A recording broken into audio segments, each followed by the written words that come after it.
México, un país que urge por la resolución de problemas en el área de seguridad, empleo, migración, combustible, crimen y pobreza, es liderado por un presidente antisistema, que desde que se alzó en las pasadas elecciones de julio de 2018, ha vociferado a impulsar mecanismos distintos a los tradicionales. Cuando alguien hace una promesa, es porque tiene las cualidades para cumplirla, según la descripción que otorga la Real Academia Española a ese término. En política fácil es llegar y decir qué se va a hacer, pero muy complejo es salir con garantía de que lo que se ofreció, se cumplió. Andrés Manuel López Obrador, el actual presidente de México, llegó al poder y junto a él, un mar de propuestas, las cuales, por muy necesarias que sean, difícilmente se puedan concretar. El asesor de seguridad de López Obrador, Alejandro Gertz, consideró al finalizar 2018, que sería complejo cumplir con lo prometido.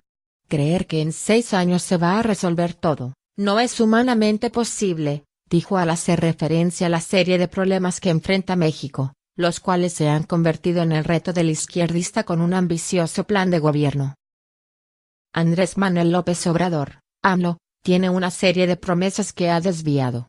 Cuando era candidato se vendía como el presidente que no aumentaría el combustible, criticando así los constantes ajustes por la administración de su sucesor, Enrique Peña Nieto.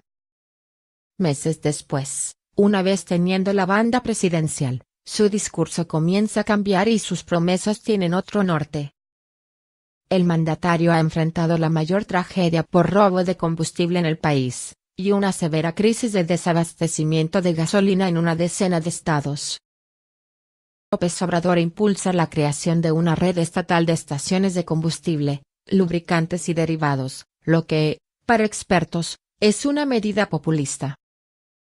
El político ahora sí está dispuesto a aumentar el precio de la gasolina, una medida que es dura para la población mexicana, pero que, de acuerdo a sus declaraciones, el litro de combustible aumentaría haciendo referencia al índice inflacionario del país. A pesar de que nuestros adversarios, los conservadores y la prensa fifí apostaron a que iba a haber incremento en el precio de las gasolinas, se quedaron con las ganas, dijo con respecto a los señalamientos por un posible gasolinazo, pero no lo descartó. El primer trimestre del gobierno de Andrés Manuel López Obrador es el más violento de los últimos 4 sexenios, al registrarse alrededor de 13.000 homicidios, lo cual refleja una grave crisis de inseguridad que no se resolverá con la creación de la Guardia Nacional, un organismo único integrado por miembros del Ejército, la Marina y la Policía, dedicado a combatir la criminalidad.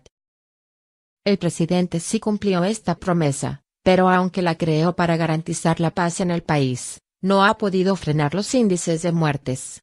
El año 2017 había sido el más violento de México, pero parece que 2019 romperá récord. De acuerdo al Secretariado Ejecutivo del Sistema Nacional de Seguridad Pública, SESNSP, entre enero y febrero fueron asesinadas 5.803 personas.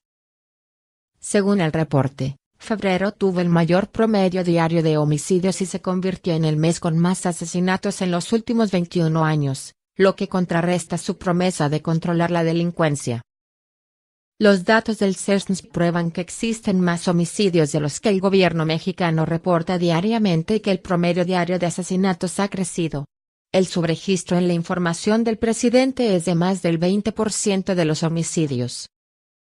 El secretario de la Comisión de Seguridad Pública de la Cámara de Diputados expuso que hasta ahora no es clara la estrategia del gobierno federal para contener los delitos y devolver la paz a los mexicanos. Lamentó que la única acción clara sea crear una Guardia Nacional, pues consideró que esta no bastará para pacificar al país en poco tiempo, porque no gozará del número suficiente de elementos altamente capacitados. Asimismo, criticó que se esté descuidando la formación y fortalecimiento de las policías estatales y municipales. Hay mucha gravedad desde nuestro diagnóstico de lo que está pasando en materia de seguridad. No va a alcanzar la Guardia Nacional para atender el problema de inseguridad y aparte se está debilitando la política de fortalecimiento a policías locales donde hubo reducciones de 20 a 30% y donde lo más importante, que es la prevención del delito que compete a las policías municipales y locales, que pues están siendo disminuidas. Expuso que a diferencia del gobierno del panista Felipe Calderón, donde el uso de los militares en tareas de seguridad pública se realizaba como un elemento subsidiario a la estrategia general, en esta administración pretenden resolver el problema de inseguridad exclusivamente con la presencia de las Fuerzas Armadas en las calles. El legislador del PAN consideró necesario que en las leyes secundarias se establezcan con claridad criterios de capacitación y formación de quienes estarán en la nueva corporación. Necesitamos que se les dote de herramientas y certificación como policía preventivo, policía de proximidad, policía investigador, para que estos nuevos elementos de Guardia Nacional conjunten lo mejor de la policía militar con lo mejor de la capacitación de policía civil. Es así como creemos que puede transitar en un grupo de élite que esté bien capacitado.